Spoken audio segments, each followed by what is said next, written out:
Today we're going to explore bridge pose, Setu Bandha, wheel pose, what we call wheel pose, Chakrasana, and all the different variations of these two poses. So stick around for this episode because we're in Costa Rica.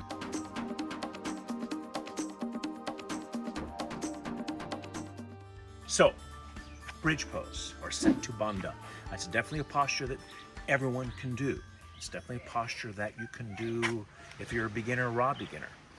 Then we're going to get into wheel pose. Now, wheel pose is pretty much more for the intermediate to advanced level students because it takes a lot more back bending. It's not just the back bend, it's also the shoulder rotation.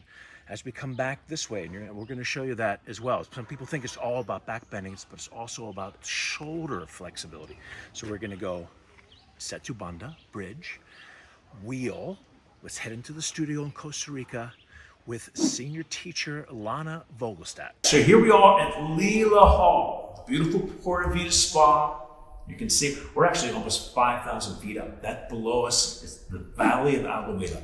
And we are with senior Barkan teacher Lana Vogestad.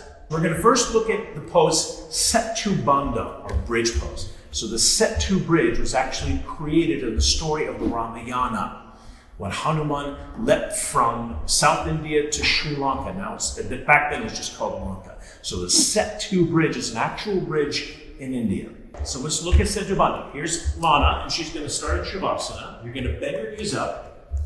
And you got to make sure that your feet are parallel and your knees are hip width apart. And this is real important because what happens to a lot of people in this pose, their feet start to turn out like a duck.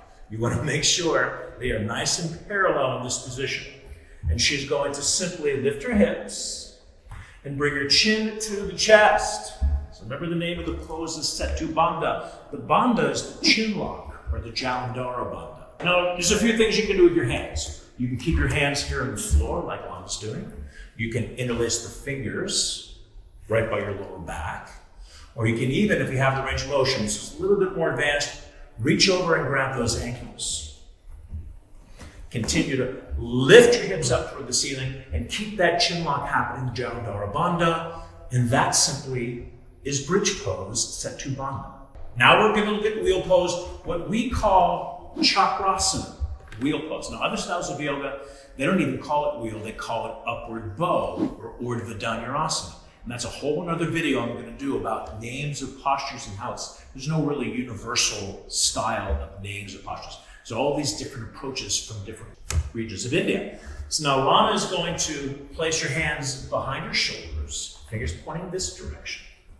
And she can go up onto her head first. That's a good modification to start. Light pressure on the head. And then press all the way up into wheel. And slowly she can begin to walk her hands closer to her feet as her whole chest and hips go toward the front of the mat. Now I want you to look at the back bend. It's not, we talked about this in the intro, it's not just the back bend. You can see the shoulder rotation. That's the acromion process again, where the shoulder hits the humerus, hits the arm bone.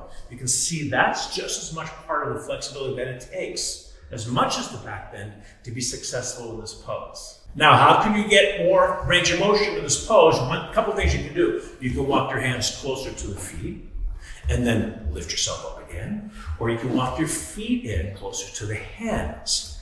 Lift yourself up. And remember, the whole weight of your upper body is going to go toward the front of the mat. And now the final variation to the wheel, which we do in the Barkan yoga class, is Ekapada Chakrasana, or one-legged wheel. So here's the secret to this pose. You're going to bend the knee as high as you can, all the way to the waist level before you straighten it. And then when it's at waist level, then you can straighten it out. Point the foot, spread the toes. And that's how you get the vertical line in one-legged wheel. So that's it. Bound bridge, Setu Bandha, wheel pose, Chakrasana. So that is our episode for today. If you're new to the channel, please consider subscribing, hit the notification bell. Any questions, put them in the comments below. Hit the like button. If you're interested in coming with me next year to Costa Rica, this place is amazing. Look in the links. I put the links in the description below, and I'm going to see you in the next video. Bye, everyone.